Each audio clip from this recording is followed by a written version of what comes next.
What's up everyone, John from ARTV. It's time for a review of the fourth studio album by the Liverpool lads, the Wombats. What a great name. I love the animal, the Wombats, so of course, I think of cute animals whenever I review their albums. Anyways, the new record that we have here from the Wombats is called Beautiful People Will Ruin Your Life. If that's not true, then I don't know what is. This new music is supposed to be more grounded, whereas their last album, Glitterbug, was a little bit more synthetic, but I liked some of that. I think the Wombats have always been in this weird territory where they have dedicated fans. They've never really blown up or exploded to be all that big, at least not worldwide. They are pretty big in the UK, but critics have never seemed to really like them all that much. I know critics that do like them, but in terms of wide-reaching publications and that sort of thing, most of their albums have received very lukewarm to mixed reviews.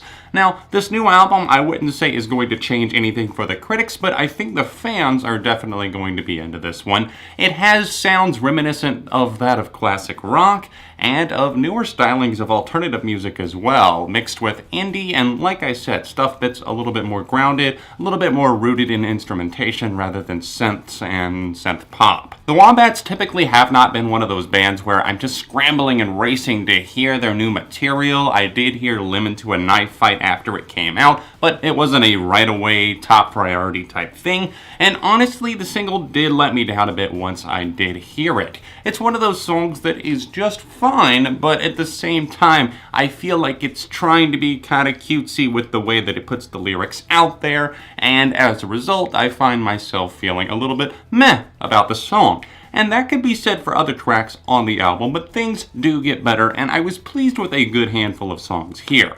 I think that the album's biggest flaw is the fact that there aren't that many moments that just grab you. It is a good listen, it's a good album to just maybe either drive to or even play in the background, but I don't know if it's something that really just takes your ear and draws it to the music. I don't feel like I'm connected in that way, at least not to the majority of the tracks here. Most of them are even more than serviceable. I think serviceable would be kind of a diss at the Wombats. I feel like they're better than that, but they're just kind of mediocre. They're things that I think are good, like there's good vocal melodies, there's just fine guitars, but there's not a ton of leads that really have me excited about diving into this record. But I will say that some of the cuts, like the opening moment, the psychedelic tinge Cheetah tongue, is fascinating. I love that one. I love the fact that the lyrics are a bit ambiguous. You're not exactly sure what's going on there, and you're like, is this just going to be a one-off oddity, or is there going to be more to come that is just like this? And fortunately, we do get other great songs here, like one of the closing moments, Dip You in Honey. I love the guitars there. It reminds me of the Beatles in their later years, and let me tell you, anytime I'm comparing you to that, it's a good thing. Kudos. It was nice to see some lyrical tie-ins on a few of these songs. On the opening moment, Cheetah Tongue, they do reference a Black Flamingo, and then there's a track number 4, actually called Black Flamingo, so that was pretty cool, and the fact that both of those tracks are standouts on this record, just another thumbs up right there. And then you do have a middle section that drags a little bit. I think Lethal Combination stands out a bit because it has almost this little bit of buzzing programming that is a little bit of 2017, 2018, and that's not always a bad thing. It's not that it's not captivating whatsoever. To me, it's just more there, and it's them kind of having that track that blends in a little bit with the times. I think the song Wide Eyes is a good example of what I just don't find that appealing about Beautiful People Will Ruin Your Life.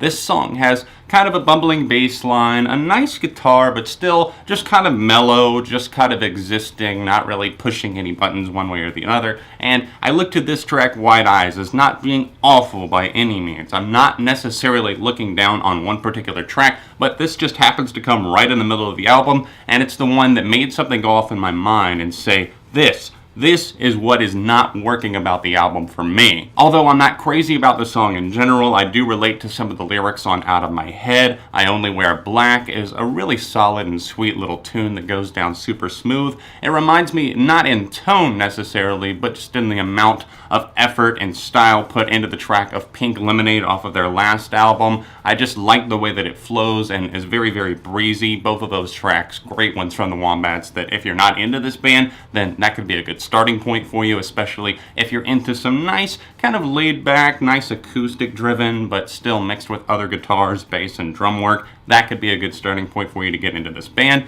And then there's a couple of closing moments. I already talked about Dip You in Honey, and then I don't know why I like you, but I do. Wow, I fucked that up. I don't know why I like you, but I do. I don't know why that was so hard for me to say, but that's the closing moment on Beautiful People Will Ruin Your Life. And this one, once again, is one where I'm just kind of teeter-tottering. I'm on the fence with it because I like its qualities. I like the fact that this and much of the album does have that simplicity about it, but sometimes it just elicits a little bit more. It needs a little bit more oomph for something to have some staying power. This album is going to please fans, and I think that there are some great songs on here. I failed to mention Turn, but I really like that one as well. Has a little bit more of an electronic swoon to it, but I'm more than okay with that, especially when the lyrical content adds up. Then you've got songs like I Only Wear Black, which is basically a Strokes B-side. There's some idol worship clearly going on this album, and I think that some of the tracks are going to stand out to some people, and some just aren't. So if you want to see my favorites and least favorites, check the description down below as always. Stream the record for yourself and let me know what you think. And if you've already heard it, I'd be curious to know what you think. Sound off in the comment section down below. And this is all just my opinion, of course, but for this new Wombats record, their 4th album to be specific, I'm going to rate this a 3 out of 5, just because I don't feel like there's a ton of staying power here, and I don't know how hooked I am on it. But anyways, like I said, let me know what you think, and if you would, leave a like on the video and subscribe if you're new to the channel. Thank you to everybody who is supporting me on Patreon. Shout out to the patrons. You guys are definitely the real heroes, especially when there aren't always ads on my videos. But anyways, if you're able to support me on Patreon, it's this annotation in the corner or else top link down below. If you want to see another Wombats review, right over here. Another recent rock or alternative review I did, right over here. All of my social media can be found in the description down below. And other than that, I'll see you soon on ARTV.